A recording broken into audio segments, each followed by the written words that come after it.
You know, most nations will create a guerrilla fighting force, but do you guys remember that time America made a guerrilla air force? No? Grab a seat.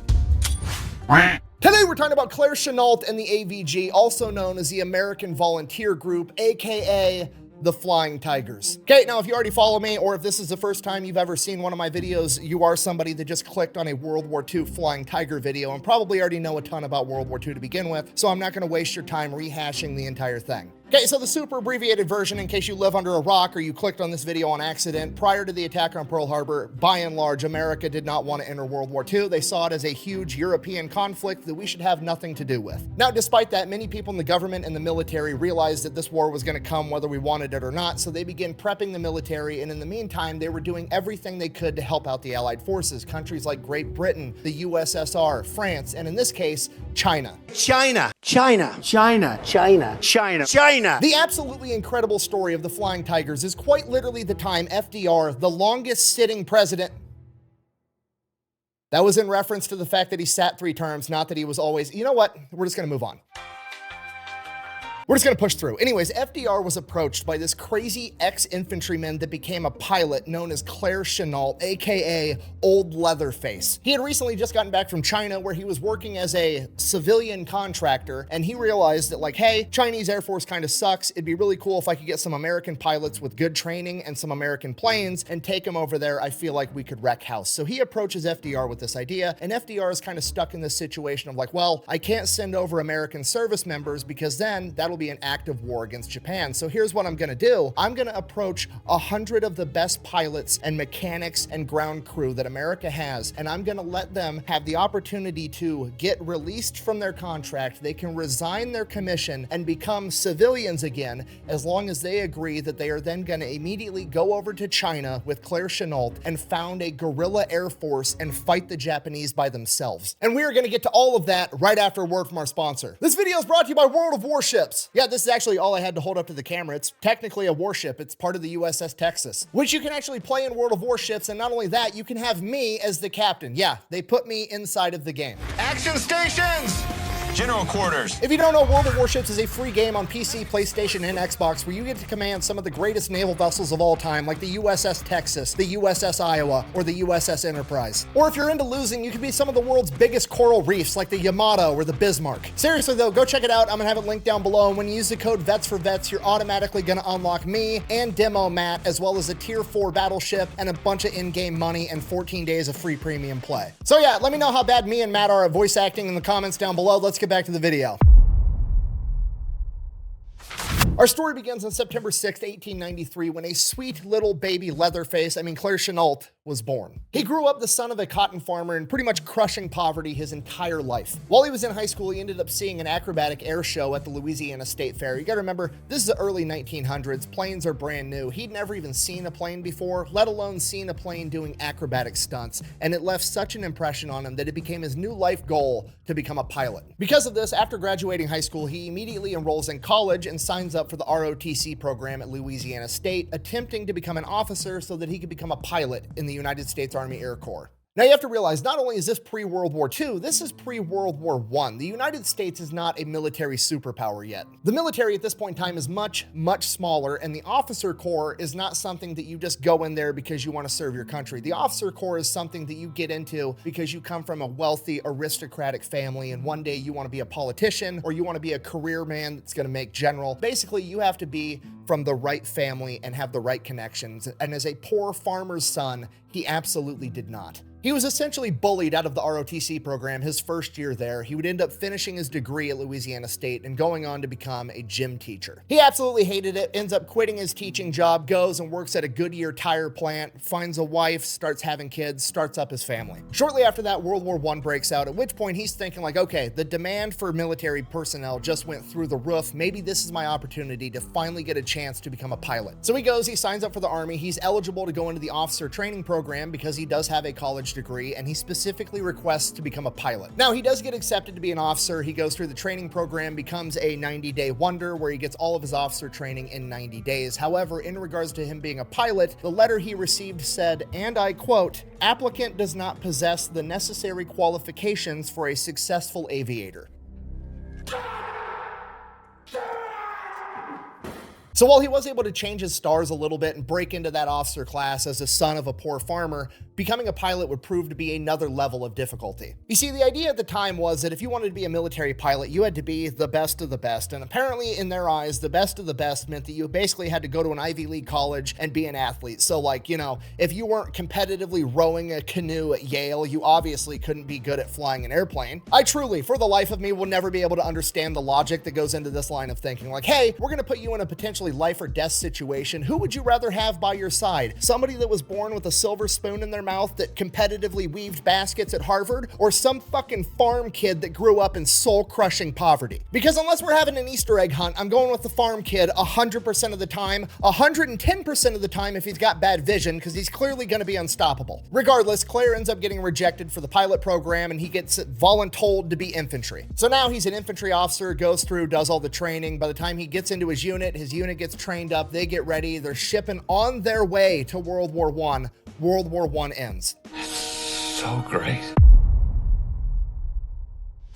So from here, he gets stationed at this military base down in Texas, and he's there just like teaching people how to do infantry stuff. But this military base also has an airfield. So naturally, he just ends up becoming friends with some of the pilot trainers, and he ends up convincing them like, hey, teach me how to fly one of these fighters. Not only does he learn how to fly, he actually gets so good, they start letting him fly on his own. And the way they're able to do that is the pilots go, they get in their planes, and they drive them or taxi them up to the takeoff line. And then they hop out and let Claire jump in, and then Claire takes off, and he's doing solo flights all by himself. Doing this, he kind of like unofficially logs 80 hours of flight time, gets a name for himself locally, and then they're able to end up pushing him into pilot school, so he's finally gonna get a chance. So Claire Chennault is now this close to achieving his lifelong dream of becoming a pilot. He just has to pass pilot school, which should be easy because he already has the hours to do so. He just has to go prove the skills that he already has. The problem is he gets there and he's no longer surrounded with all of his pilot buddies. There's nobody there to vouch for him. There's nobody there that likes him. And he is once again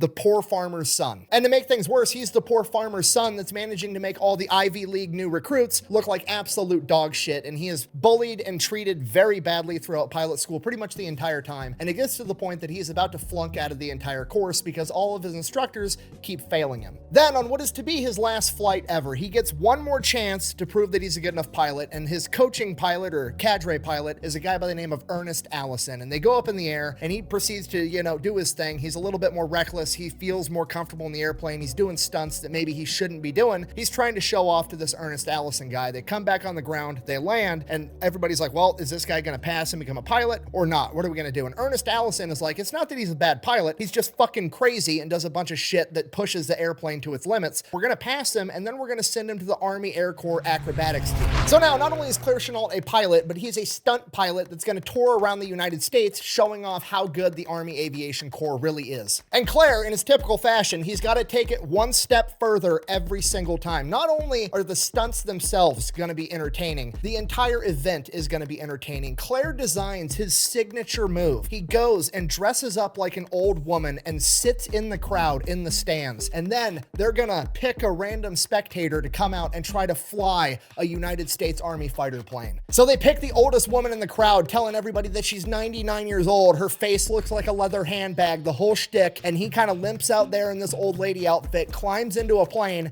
and goes up in the air and starts doing all these crazy fucking stunts. In addition to being a phenomenal entertainer, he is also a tactician. This man is constantly thinking ahead and trying to establish new battle doctrines, despite the fact that he's just entertaining a crowd of civilians during the day. He goes back home and he's writing papers on how aerial warfare should be conducted in the future. Now, at this point in time, leading up to World War II, the predominant theory was that fighter planes were out. They're gone. They're useless now because we've invented the bomber. It's a bigger, better plane. We're going to cover it with armor and machine guns. And if any fighter plane gets anywhere near us, we're going to be able to shoot them down. So we might as well just not have fighter planes at all. He wrote multiple papers on it. He tried to establish doctrine of how planes would actually go out and attack bombing formations. He was doing all the intellectual work that went into this, and it made all of the other aerial officers absolutely fucking hate him because he's trying to shoot down their idea of just having heavy bombers all the time. And because of this, for years, he was repeatedly passed up for promotions, and then it got so bad at one point that they tried to actually med board him out of the military. Basically, all the other officers were like, this guy's always fucking coughing all the time, and he has chronic bronchitis because he got the Spanish flu back during like World War I, and the chronic bronchitis just never went away. So they ended up trying to med board him out of the military, at which point he's like, you know what, fuck it.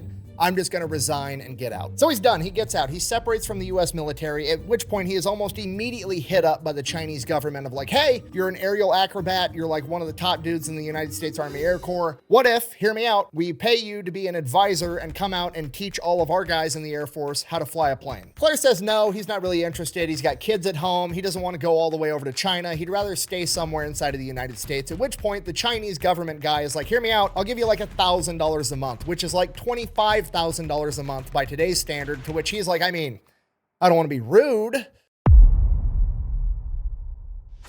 So Claire makes his way over to China. He gets there in like either April or May of 1937, and things are way worse than he ever could have imagined. The entire Chinese Air Force only has about 90 functioning airplanes, and they are way outdated. And if that wasn't bad enough, the pilots on average are just they're not very good. So he immediately gets to work. He starts advising the Chinese government on like, hey, here's the planes and the equipment that we need to start procuring. He's trying to train the officers on all the different things they need to do. And he's also trying to train the pilots on how to become better pilots. This goes on for a little while, and honestly, things are going kind of great. The Chinese pilots are very receptive to everything he has to teach them. The Chinese government's very receptive and trying to get him all the equipment that he needs. He's finally getting the respect that he deserves and wished his own government had treated him with all along. But then after being there for about 2 months, in July of 1937, the Japanese attacked China and began the Second Sino-Japanese War. And just so we're on the same page, when I say they started the war, I don't mean they like sent a letter declaring war like, hey, we're fighting now, or they attacked a military installation. No, they just started sending bombers into Chinese cities and started carpet bombing civilians. And at this point, the entire Chinese military, including Chiang Kai-shek himself, literally the leader of China, looks to Claire Chennault like, what are we gonna do? And while Claire's been making some big improvements to the Chinese Air Force, they're absolutely nowhere near ready to go toe-to-toe with the Japanese, so he has to come up with some kind of plan to slow them down. So on one hand, this is absolutely a horrible situation to be put into, but on the other hand, this is Claire's chance to prove that all of the intellectual work that he'd done over the course of the last decade, all of his battle plans, all of the doctrine that he developed, this was his chance to prove that it could work and that fighter planes deserve their slot on the battlefield. Best way to go about that is to start off with the one strategy that we know for sure works: dive bombing a naval vessel. In August of 1937, under the command of Claire Chennault, the Chinese Air Force successfully dive bombed the Japanese ship, the Ismo. It is the first successful naval dive bomb in world history. This sent a pretty powerful message to the Japanese, like, China's not just gonna lay down and take it, we're gonna fight back. And the Chinese government was so happy with the leadership that they were getting under Claire Chennault that they actually ended up buying him a $50,000 Curtiss Warhawk plane so that he could observe the battle and conduct reconnaissance. Definitely not go up on missions and rack up 30 fucking kills because he was a civilian contractor at the time, allegedly. He's absolutely right. Now, to be perfectly clear and intellectually honest, I'm not saying that he did rack up 30 aerial kills. I'm not saying that I can prove that. Not saying anyone ever has. I'm just saying a lot of people seem to think that he did, and he would never really admit one way or the other. But what we do know for sure is that after the successful dive bombing on the Ismo, Claire was like, you know, if it works on boats, I bet it'll work on planes too. And that became the strategy. We're gonna dive on the bombers and shoot them down as we fly past them. Now, the problem was that the Chinese planes weren't fast enough to be able to scramble, get up in the air, get at a higher altitude than the bombers to be able to sneak up on them in time. So Claire had to come up with another way of knowing when the Japanese were coming. So he had to have the Chinese go and set up observation posts all over China where these popular Japanese bombing routes were, and they were gonna radio back and be like, hey, the planes are coming, here's the route they're taking, at which point he would be able to scramble the Chinese Air Force, get them up in the air and at a higher altitude than the bombers so they could sneak up and dive and shoot them as they flew past. Claire referred to this as the bamboo radar, and it worked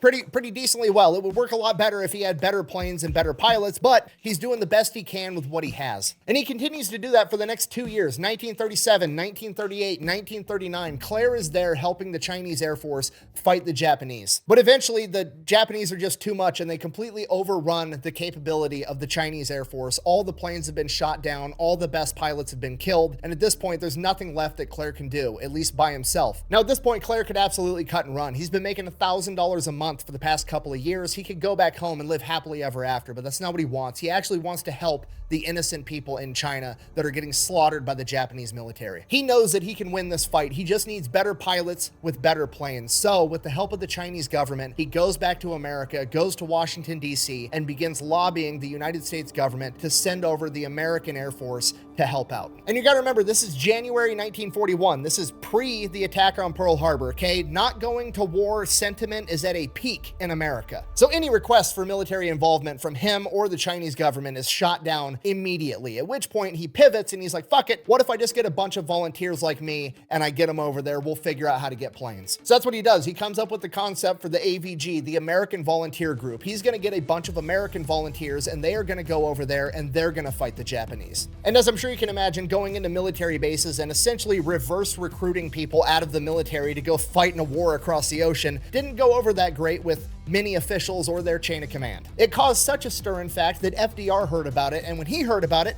he loved the idea because he actually wanted to be involved in World War II. It's his constituents that didn't, so he decided he was going to help Claire out. He basically greenlit him to have 100 of the best pilots in the United States Army Air Corps released from their contract. They were going to be allowed to resign their commission and go over to China with him. In addition to the 100 pilots, he was also going to get 200 of the best ground crew available. And they're going to get 100 P-40 Warhawks to go with them. So now Claire and his army of 300 civilians all go, they get passports saying that they are missionaries and teachers and farmers and that they're going over to China to provide aid and relief for some bullshit. They basically smuggle themselves across the ocean and they set up their first headquarters in Burma. Now they go to Burma first because it's technically part of the British Empire, so they're going to be relatively safe, and Claire is going to use this time to be able to train all of his men in all of his new battle tactics and teach them everything he's learned after conducting war against the Japanese for the past several years. And for the pilots, it is a learning experience to say the least, because Claire's battle tactics and doctrine are completely different than anything they've ever been taught. In addition to that, there's a pretty big amount of disbelief when they're told that the Japanese Air Force is actually super legit and should be taken very, very seriously. Because up until this point, all these young American pilots have ever been told was what propaganda was telling them. China was some backwood island nation that we shouldn't have to worry about. They can't possibly develop a good plane, and even if they could develop a good plane, there's no way they could mass produce it, and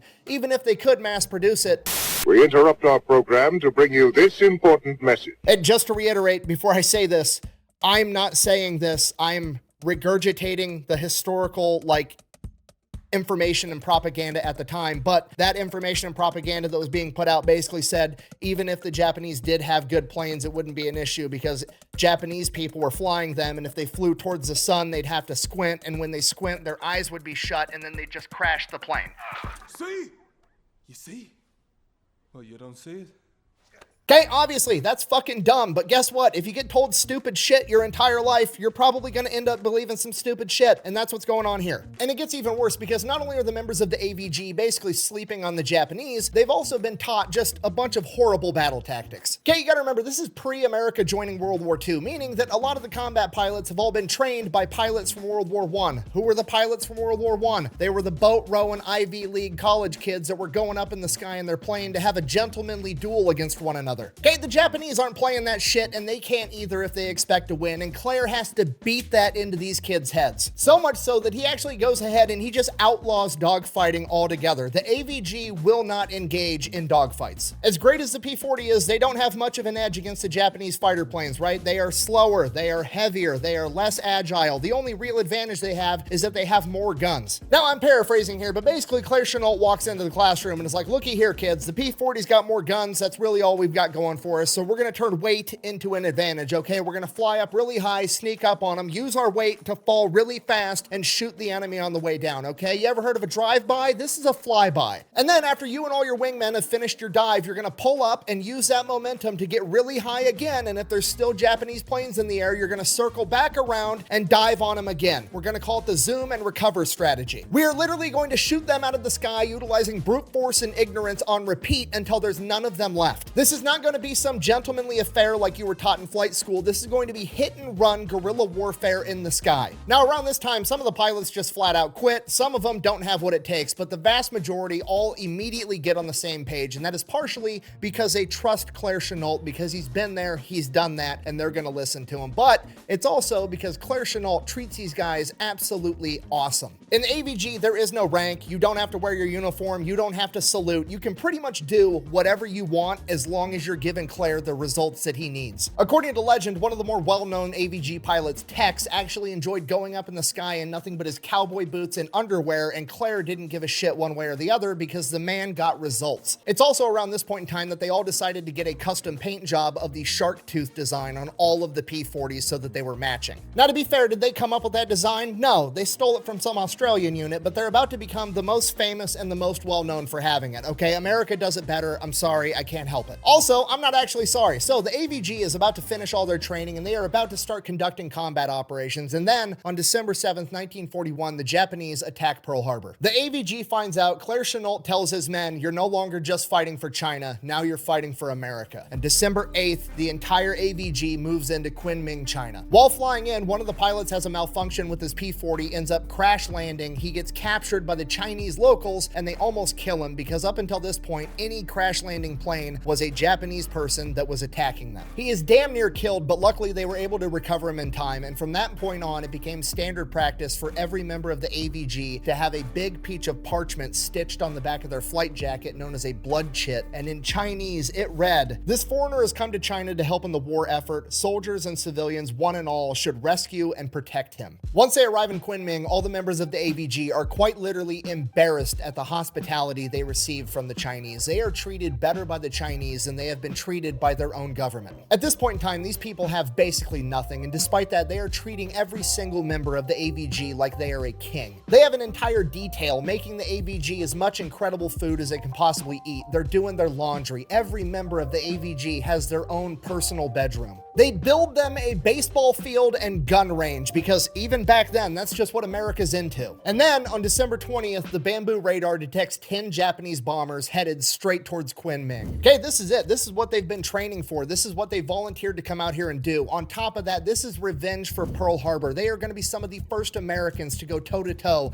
with the Japanese. This is Claire Chennault's chance to prove that modern fighter planes with skilled pilots can absolutely go toe-to-toe and win against modern bombers. He sends up 24 P-40s to intercept the Japanese bombers, and everything goes absolutely textbook perfect. They ambush them from above, shooting down 6 bombers immediately, heavily damaging 3 more, and only allowing 1 to escape. And only 1 American P-40 was slightly damaged in return. This is an enormous victory, and the first victory that the people of China have seen in a very long time. By the time the AVG members land, they are already national heroes. The Japanese, however, are absolutely pissed. They sent in 10 bombers with no fighter escort because they didn't think the Chinese had any capability of defending themselves. The AVG is showing up and interrupting them slaughtering innocent civilians, and they're not going to stand for it. They are immediately going to hit back twice as hard, and this time, they're going to come ready. 3 days later, on December 23rd, 1941, the Japanese send 40 bombers and 20 fighter escorts to attack. The AVG goes up, shoots down 12 of them, and loses 2 in return.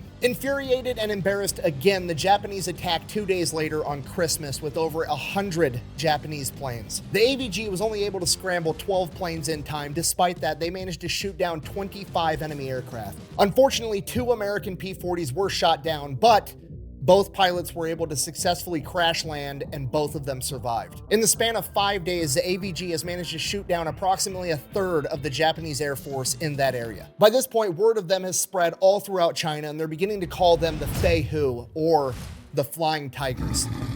From there, word quickly travels back to America, and they are one of the few good pieces of news that the American people are able to point to in the days after Pearl Harbor. Now, when you take all these things into consideration, like the fact that they're national heroes, the fact that Claire Chennault doesn't really have a whole lot of rules as long as you're being combat effective, whenever they're not up in the sky kicking ass, shit gets rowdy down on the ground. They're getting drunk, partying with all the locals. Apparently, they learned how to ride water buffaloes. Allegedly, they had a pet leopard. One night, they got drunk and shot all the chandeliers out of their favorite bar. Just complete chaos. But hey, they're getting results. Claire Chennault doesn't care, and the people of China absolutely fucking love these guys. Now, because every time Japan sends over a bunch of planes, the Flying Tigers go up and shoot down a shit ton of them, they kind of slow down the whole bombing innocent civilians for fun thing. Apparently, it's not fun to bully people when you get bullied back. Who'da thunk? Now, despite the fact that the Flying Tigers are outrageously successful and they lose very few planes and very few men in proportion, when you only have 100 planes and 100 men to begin with, it starts to add up pretty quick. By February of 1942, the Flying Tigers only have about 30 operational planes altogether. Some planes were lost completely, some planes were partially damaged and they can't get parts to repair them, as well as just general overall flight use and not being able to maintain them properly. And by this point, Japan has captured every Chinese port, and the only way to get supplies in and out of China is through the Burma Road. It is a 700-mile road through the mountains, and it is probably the most important road in the planet at this point in time, and it is now Claire Chennault's one and only goal to defend it. And because Chennault is a tactical genius, he realizes that the best way to play defense is to play offense. He knows that right now he is incredibly weak and he has to make his enemies believe the exact opposite. He needs to appear as strong as possible. So in March of 1942, he orders the Flying Tigers to fly into Thailand and attack Japanese airfields, and it is outrageously successful. They do this repeatedly throughout March, destroying a ton of Japanese planes, absolutely infuriating them. So naturally, the Japanese decide they're going to retaliate. They start launching raids on Chinese airfields with all the American P-40s on it, and they destroy a ton of P-40s, or at least that's what they think. Fell victim to one of the classic blunders. Claire Chennault had the Chinese make paper-mache P-40 replicas, paint job and all, and the Japanese were flying around shooting at quite literally paper tigers. This isn't even trolling at this point, okay? This is art. Leatherface is literally 10 steps ahead of the enemy at all times, and it's fucking beautiful. This goes on for a couple more weeks, and then in May of 1942, the Japanese army is caught by the Chinese trying to cross the New River into China with a massive force. Now, this is horrible news, but it's kind of a good thing because the only way to get across this river is by bridges, and bridges are a choke point where a small number of people are going to be able to hold off a much larger number of people, especially if you had some P-40s flying overhead. And as luck would have it, the Flying Tigers just got resupplied with a couple of new Flying Tigers that are capable of carrying bombs. But the problem is they don't have the logistical support and they can't get any bombs. And we all know the saying, necessity is the mother of invention, right? So the Flying Tigers, I presume, just start showing up to Chinese general stores and are like, hey, I need the biggest vessel that holds liquid that you have, a bunch of gasoline, and some of your fastest nails. Now, we're on YouTube and not Pepperbox. I have to be very careful of what I say. I can't just come out and say they were making... But you're catching my drift. They got creative and manufactured their own equipment. You said bomb. What's wrong with saying bomb? You didn't say bomb. Bomb, bomb, bomb, bomb, bomb, bomb, bomb, bomb, bomb, bomb, bomb, bomb, bomb, bomb. You gonna arrest me? So that alone is absolutely terrifying. But you know what's even scarier is Claire Chennault, the tactical genius, is the one running the show here. And you know what's more effective than just bombing the enemy? If you flew over the river, past the enemy that's pinned up against the river, and just bombed all the supplies trying to get to him. So now the entire Japanese army is just stuck up against this river with no supplies for like a month. The Flying Tigers almost single-handedly halt the Japanese army. Literally hundreds of thousands of men just fucking stuck there and starving. Dude, what do I do? Help! We'll be stuck here forever. Now, by this point, like mid-1942, the American military is really starting to get into gear, and they're actually starting to get forces out into this area, and a lot of the high-ranking military officials do not like the fact that Claire Chennault and the Flying Tigers are by far and away the most effective aerial combat unit in the United States military at this point. They have the most aces. They literally have 25 aces, and they only started off with 99 pilots. They have over a 20-to-1 loss ratio against the enemy, and by far and away the most experienced combat pilots in the world at this point in time. So there's this huge push within the military to basically absorb the Flying Tigers back into the military, and against Claire Chennault's requests and the requests of the Flying Tigers themselves, it gets pushed through, and it's gonna happen. On July 4th, 1942, the Flying Tigers are to be no more. But then the bamboo radar goes off one last time, and for the last time ever, 4 Flying Tigers and their P-40s take to the sky, intercept 12 Japanese bombers, shooting down 6 of them without losing a single man. And when they land, the Flying Tigers are officially decommissioned. After 7 months in combat, 23 of the 99 Flying Tigers would die in the line of duty. 4 of them in aerial combat and the rest to ground fire and training accidents, but they took with them 299 Japanese aircraft. Claire Chennault is to re-enter the United States military at the rank of colonel, and the rest of the Tigers are presented 2 options. They can return back to their previous unit, or they can stay and assist Claire with transitioning the new force over. All of the Flying Tigers are absolutely furious. Claire Chennault doesn't want this to happen. None of the Tigers want this to happen. They had an absolutely incredible team, and they wanted to keep it together as long as possible. Because of that, many of them choose to leave immediately and return back home to their original unit. Luckily, a couple of the Flying Tigers do stay and help Chennault with this transition, and it is a very rough transition because the new man in charge is Joseph Stilwell, aka Vinegar Joe, one of the most controversial and disliked generals in American history. I mean, the audacity for this dude to show up in theater and just be like, wow, you've accomplished all of this with only 300 men. You know what I should do? Think that you did everything wrong and not take your fucking advice, which is pretty much exactly what happens. So Joe Stilwell and Claire Chennault basically fucking hate each other the entire time. Despite that, Claire Chennault ends up getting promoted to the rank of general, and he is put in charge of the 14th Air Force, and he remains in China until the Japanese surrender and World War II comes to a close. From there, he goes back home, he retires, he advocates in DC very heavily that the American government should support the current Chinese government because he absolutely hates communists, which, I'm gonna be honest with you, just when I thought I couldn't have a bigger man crush on a guy, he goes and pulls that card, but here we are. And at this point, to pretty much nobody's surprise, it falls on deaf ears entirely. Nobody listens, nobody cares to what Claire Chennault thinks or says, and he just retires and gets to live happily ever after for a little bit, and then ends up passing away from cancer at the age of 67. And that is the story of the Flying Tigers, America's guerrilla air force, one of the most effective fighting units of all time, and their leader, Claire Leatherface Chennault, one of the most underrated and underappreciated tactical geniuses in American history. But I hope this video helps with that at least a little bit. Thank you for watching. The best way to support the channel is go buy some merch over at thefatelectrician.com. Quack bang, out. Boy, oh boy, I sure do love it when the government comes in at the last minute to ruin a good fucking story.